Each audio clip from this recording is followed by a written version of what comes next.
കർത്താവിൽ പ്രിയരെ, എല്ലാ പ്രിയപ്പെട്ടവർക്കും യേശു ക്രിസ്തുവിൻ്റെ നിസ്തുല്യ നാമത്തിൽ സ്നേഹവന്ദനം അറിയിക്കുന്നു.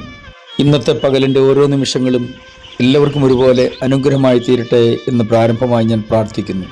അവൻ നല്ലവനല്ലോ, അവൻ്റെ ദയ എന്നേക്കുമുള്ളത് എന്ന തിരുവചനം നമ്മൾ വായിക്കുന്നത് പോലെ ഇന്നത്തെ ദിവസം മുഴുവൻ ദൈവത്തിൻ്റെ ദയ നമ്മുടെ ഓരോരുത്തരോടും കൂടെ ഇരിക്കട്ടെ.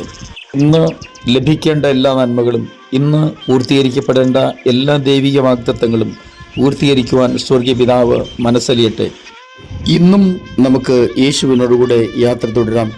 ചില നിമിഷങ്ങളിലെ തുടർധ്യാനത്തിനായി വിശുദ്ധ മത്തായി എഴുതിയ സുവിശേഷം 5-ാം അധ്യായം 8-ാം വാക്യം വായിക്കട്ടെ. ഹൃദയശുദ്ധിയുള്ളവർ ഭാഗ്യവാന്മാർ, അവർ ദൈവത്തെ കാണും. ദൈവത്തെ ഒന്ന് കണ്ടാൽ കൊള്ളാമെന്ന ആഗ്രഹമില്ലാത്തവരാരാ ഉള്ളത്?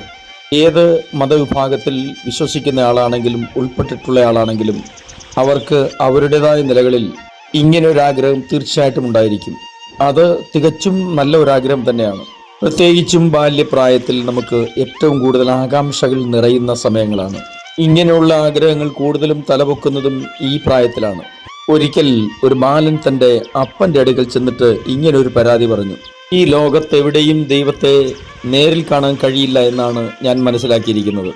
ഞാൻ എൻ്റെ കൂട്ടുകാരോടും പലരോടും അന്വേഷിച്ചു, അവർക്കാർക്കും അറിയില്ല എന്നാണ് പറയുന്നത്. ദൈവത്തെ എനിക്കൊന്ന് കണ്ടാൽ കൊള്ളാം, എങ്ങനെയാണ് ദൈവത്തെ കാണാൻ ഒരു വഴി പറഞ്ഞു തരാമോ? പിതാവ് വളരെ ഭക്തനായ ഒരു മനുഷ്യനായിരുന്നു. അദ്ദേഹത്തിന് ഈ ഉത്തരം പറഞ്ഞു കൊടുത്തേ മതിയാവൂ. തൻ്റെ മകൻ തൻ്റെ അടുക്കൽ ഇങ്ങനെ ഒരു ചോദ്യമായി വരുമ്പോൾ അവന് തൃപ്തികരമായ മറുപടി കൊടുത്തില്ലെങ്കിൽ മറ്റാരുടെയെങ്കിലും അടുക്കൽ നിന്ന് വികലമായതും ശരിയല്ലാത്തതുമായ ഒരു മറുപടി ലഭിച്ചാൽ ഒരുപക്ഷെ അവൻ വഴിതെറ്റിപ്പോകാനും സാധ്യതയുണ്ട്. അങ്ങനെയാണല്ലോ പലപ്പോഴും സംഭവിക്കുന്നത്. ബാല്യപ്രായത്തിൽ പലതിനും ശരിയായ ഉത്തരം കിട്ടാതെ വരുമ്പോൾ, നേരെയുള്ള പാത കാണിക്കാൻ ആളില്ലാതെ ആവുമ്പോൾ തീർച്ചയായിട്ടും ചിലരെങ്കിലും വഴിതെറ്റിപ്പോകാൻ സാധ്യതയുണ്ട്. ഇത് തിരിച്ചറിയാവുന്ന ഭക്തനായ ആ പിതാവ് തൻ്റെ മകനോട് ഇങ്ങനെ പറഞ്ഞു: ഒരു ഗ്ലാസ് വെള്ളം കൊണ്ടുവരിക, അതിനകത്ത് അല്പം ഉപ്പിടുക. അത് ഏതെങ്കിലും ഒരു പ്രത്യേക സ്ഥലത്ത് സൂക്ഷിച്ചു വെക്കണമെന്നും പിറ്റേ ദിവസം ഞാൻ പറയുമ്പോൾ എൻ്റെ അടുക്കൽ കൊണ്ടുവന്ന് കാണിക്കണമെന്നും ഈ പിതാവ് മകനോട് ആവശ്യപ്പെട്ടു. മകൻ തൻ്റെ പിതാവ് പറഞ്ഞത് അങ്ങനെ തന്നെ അനുസരിച്ചു.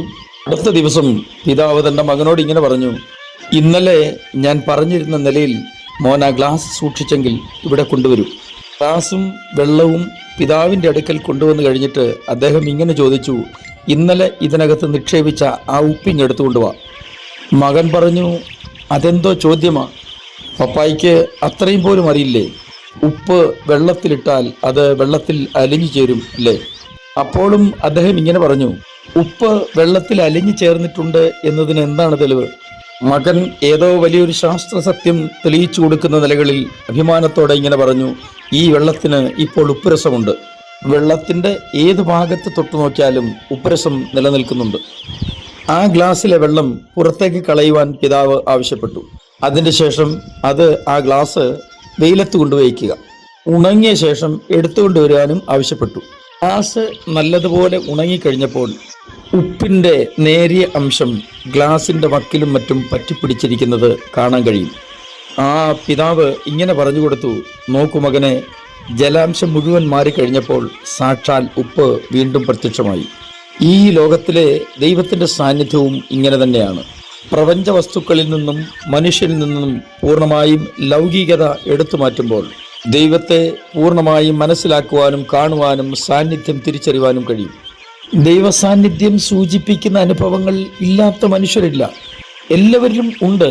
എന്നാൽ സർവ്വവ്യാപിയും സർവശക്തനുമായ ദൈവത്തിൻ്റെ സാന്നിധ്യം പേറിക്കൊണ്ട് തന്നെ മനുഷ്യൻ ദൈവത്തിൻ്റെ വഴികളിൽ നിന്നും അകന്നുപോയിരിക്കുന്നത് കൊണ്ട് അവർക്ക് പോലും മനസ്സിലാകുന്നില്ല അവരിൽ വ്യാപരിക്കുന്ന ദൈവസാന്നിധ്യവും ദൈവശക്തിയും.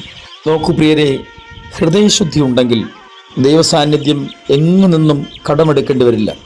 തന്നെയുമല്ല, ദൈവസാന്നിധ്യം നിറഞ്ഞു നിൽക്കുന്ന ഒരു മനുഷ്യൻ ആരോടും പകപോക്കലിനും പ്രതികാരത്തിനും ഒന്നും മുതിരുകയില്ല.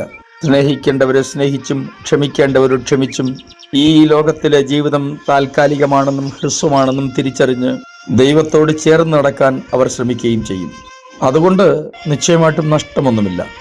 ഇവിടെ അല്പം ത്യാഗം സഹിച്ചാണെങ്കിലും ദൈവത്തോട് കൂടെ നടക്കാൻ കഴിഞ്ഞാൽ അതിനേക്കാൾ ലാഭകരമായ ശ്രേഷ്ഠകരമായ ഒരു ജീവിതം മനുഷ്യന് കാഴ്ചവെക്കാൻ കഴിയില്ല. ഭൗതികത്തിനും സ്ഥാനമാനത്തിനും പിന്നാലെ നെറ്റോട്ടമോടുന്ന മാനവരാശി ഈ ഒരു കാര്യം തിരിച്ചറിഞ്ഞാൽ കൊള്ളാം. കാണുന്നത് താൽക്കാലികം, കാണാത്തത് നിത്യം. ക്രിസ്ത്യാനികൾ ഇത് തിരിച്ചറിയേണ്ട കാലം അതിക്രമിച്ചു കഴിഞ്ഞു. നമുക്ക് അതിന് കഴിയട്ടെ. ഞാൻ നിങ്ങൾക്കൊണ്ട് പ്രാർത്ഥിക്കുന്നു. സ്വർഗീയ പിതാവേ, എല്ലാ പ്രിയപ്പെട്ടവർക്കായിട്ടും സ്തോത്രം. ഞങ്ങളുടെ ജീവിത വഴികളിൽ അങ്ങയുടെ സാന്നിധ്യം അനുഭവിച്ച് അങ്ങയുടെ വചനപ്രകാരം ജീവിപ്പാൻ ഞങ്ങളെ സഹായിക്കണമേ. യേശു ക്രിസ്തുവിൻ്റെ പൊന്നുനാമത്തിൽ തന്നെ ആമേൻ.